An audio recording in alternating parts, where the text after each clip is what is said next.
200 kilometre दूर आगरा के ताजमहल लेकर चलेंगे और आपको बताएंगे कि क्या ताजमहल भी भगवान शिव के प्राचीन मंदिर को तोड़कर बनाया गया था, और जिसे आप ताजमहल के नाम से आप जानते हैं आज, क्या वो तेजो महल था या तेजो महालय था। इलाहाबाद हाई कोर्ट में एक याचिका दायर की गई है जिसमें अदालत से ताजमहल के मुख्य हिस्से में स्थित उन 22 कमरों को खोलने की मांग की गई है जहां प्राचीन शिवलिंग होने का दावा है। इस याचिका के मुताबिक ये कमरे अंग्रेजों के जमाने से ही बंद हैं और इनमें हिंदू देवी देवताओं की मूर्तियां, प्राचीन शिवलिंग और शिलालेख मौजूद हो सकते हैं, जिनका जिक्र इतिहास की किताबों और दूसरे दस्तावेजों में भी मिलता है। इसी याचिका में यह भी लिखा है कि यमुना किनारे जिस स्थान पर अभी ताजमहल मौजूद है, वहां वर्ष 1212 में राजा परम द्रविदेव ने भगवान शिव का मंदिर बनवाया था, जिसे तेजो महालय या तेजो महल कहा जाता था। हालांकि आर्कियोलॉजिकल सर्वे ऑफ इंडिया के मुताबिक ताजमहल का निर्माण 5वें मुगल बादशाह शाहजहां के शासनकाल में ही हुआ था और यह बात वर्ष 1631 की है, जब शाहजहां की पत्नी मुमताज महल का निधन हुआ था। ऐसा माना जाता है कि अपने अंतिम क्षणों में मुमताज महल ने शाहजहां से यह कहा था कि उन्होंने सपने में एक ऐसा सुंदर महल और बाग देखा है जैसा इस दुनिया में कहीं नहीं है, और वो चाहती हैं कि शाहजहां उनकी याद में एक ऐसे ही महल का निर्माण करवाएं।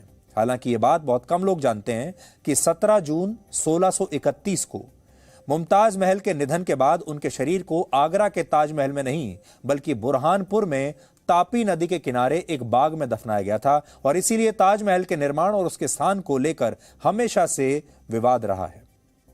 कुछ इतिहासकार यह भी मानते हैं कि यमुना किनारे जिस जगह ताजमहल का निर्माण करवाया गया वहां एक वैदिक मंदिर हुआ करता था जिसका निर्माण 13वीं शताब्दी में हो गया था। अमेरिका के एक और मशहूर इतिहासकार हैं जिनका नाम है स्टीफन नैप।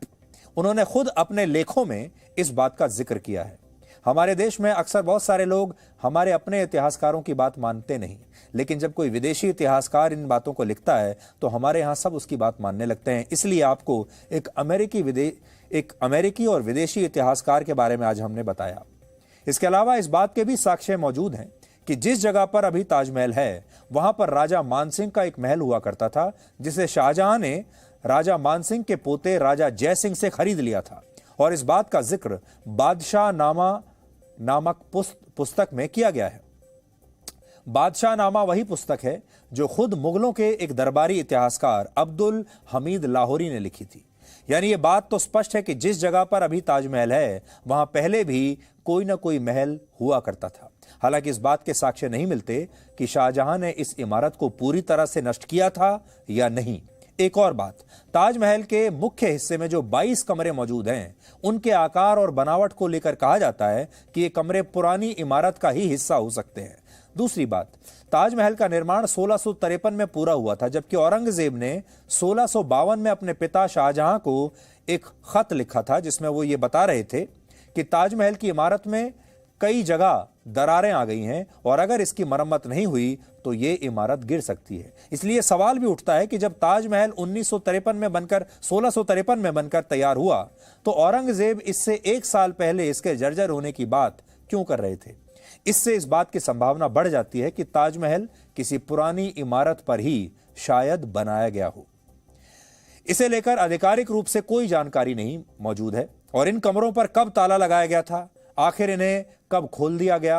कुछ मीडिया रिपोर्ट्स में यह दावा है कि वर्ष 1934 में निरीक्षण के लिए ब्रिटिश सरकार ने ये ताले खुलवाए थे, लेकिन बाद में इन्हें फिर कभी दोबारा खोला नहीं गया। हालांकि आज हम ताजमहल की कुछ तस्वीरें आपको दिखाना चाहते हैं। जैसे ताजमहल का जो मुख्य हिस्सा है और जो बाहर की दीवारें हैं, उन पर कई तरह की आकृतियां, चित्रकारी और फूल अंकित हैं, कलाकृतियां हैं। इनमें कमल का फूल है, त्रिशूल है, नारियल है और आम के पेड़ की पत्तियां भी बनी हुई है जो हिंदू वास्तुकला को दर्शाती हैं। इसके अलावा ताजमहल के गुंबद पर जो शिखर है उसमें नारियल, कमल का फूल और कलश की रूपरेखा भी दिखती है, जिससे ताजमहल के मूल निर्माण के बारे में पता चलता है। और यह बात भी सही है कि शाहजहां ने मुमताज की याद में 1631 से 1653 के बीच ताजमहल का निर्माण करवाया, लेकिन इस बात से इनकार नहीं किया जा सकता कि जिस जगह पर ताजमहल बनाया गया वहां पहले से एक ढांचा मौजूद था। समय समय पर इतिहासकारों द्वारा यह संभावना जताई गई कि शाहजहां ने यमुना किनारे जमीन खरीदी और फिर वहां मौजूद महल में कुछ बदलाव करके इसे एक मकबरे में तब्दील कर दिया। लेकिन कुछ इतिहासकार इस बात को सही नहीं मानते। सच क्या है, ये जानने के लिए आज हमारी टीम खुद ताजमहल गई, आगरा गई और इस दौरान हमने इतिहास के कई पन्नों को आपके लिए खंगाला है।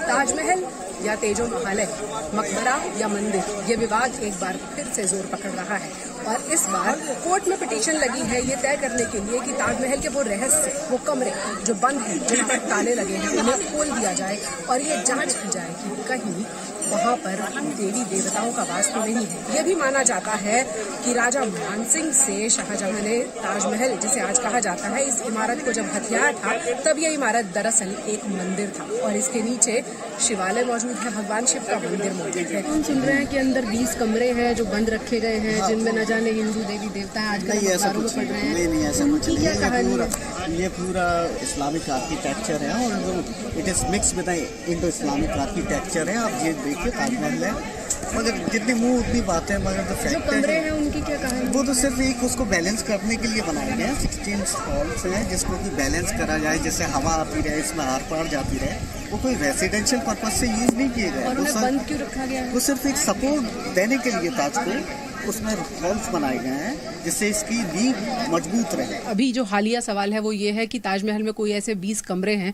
जिन्हें बंद करके रखा गया है, उनकी सच्चाई क्या है? देखिए 20 कमरे हैं, बंद करके नहीं रखा हुआ है, उसे government archaeological survey of India इस्तेमाल कर रही है।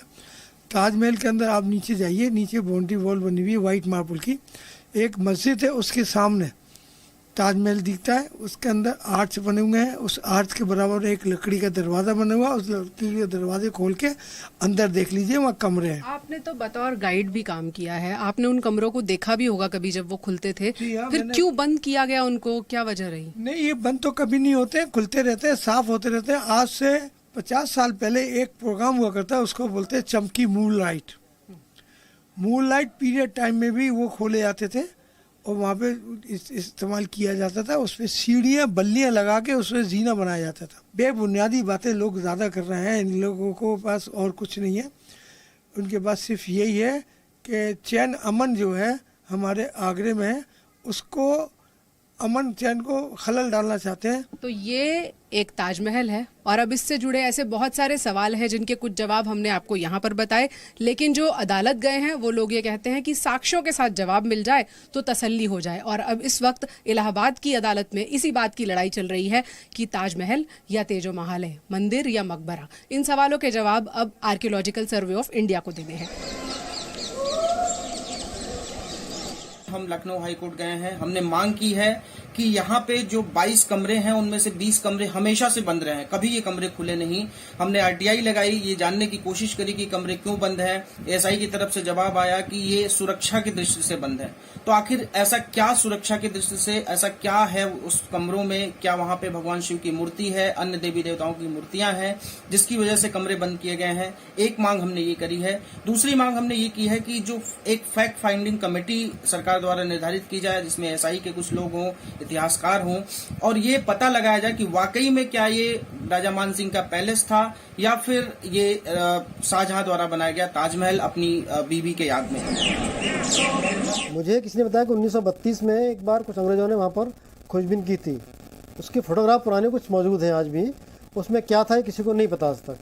तो एक बड़ा रहस्य उन कमरों में छिपा हुआ है। अगर वो खोले जाएंगे कमरे तो ताजमहल के बहुत सारे जो रहस्य छिपे हुए हैं, जो बहुत सारी किंवदंतियाँ ताजमहल के बारे में, उनका खुलासा, उनका उजागर हो सकता है। ताजमहल में कोई वो नया खोजबीन का काम नहीं करता है, जो बंद है वो बंद कर रखा है, क्योंकि ताजमहल को लेकर बहुत सारे विवाद फैले हुए हैं, बहुत सारी पॉलिटिकल मुद्दा तुरंत बन जाता था, इसलिए ऐसा ही कोई खतरा मोल नहीं लेना चाहता। ताजमहल के चारों ओर एक परिक्रमा पथ बना हुआ है जो केवल मंदिरों में हुआ करता है।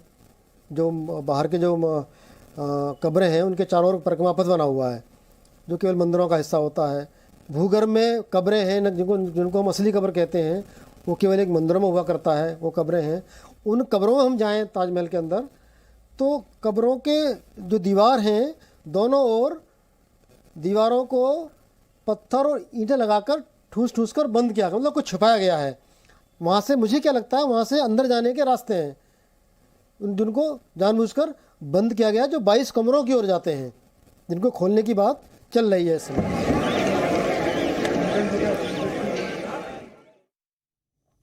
तो इसमें सच्चाई क्या है, इस बात की तो जांच होनी चाहिए। और अब टेक्नोलॉजी ऐसी आ गई है और एएसआई भी ये अब बता सकती है कि ताजमहल के नीचे कुछ दबा हुआ है, इतिहास क्या कहता है। और जिस तरह के लोग मांग कर रहे हैं कि जांच होनी चाहिए, उस जांच को एक बार होना तो ज़रूर चाहिए, ताकि पूरे देश को पता चल सके कि क्या सही है और क्या गलत है।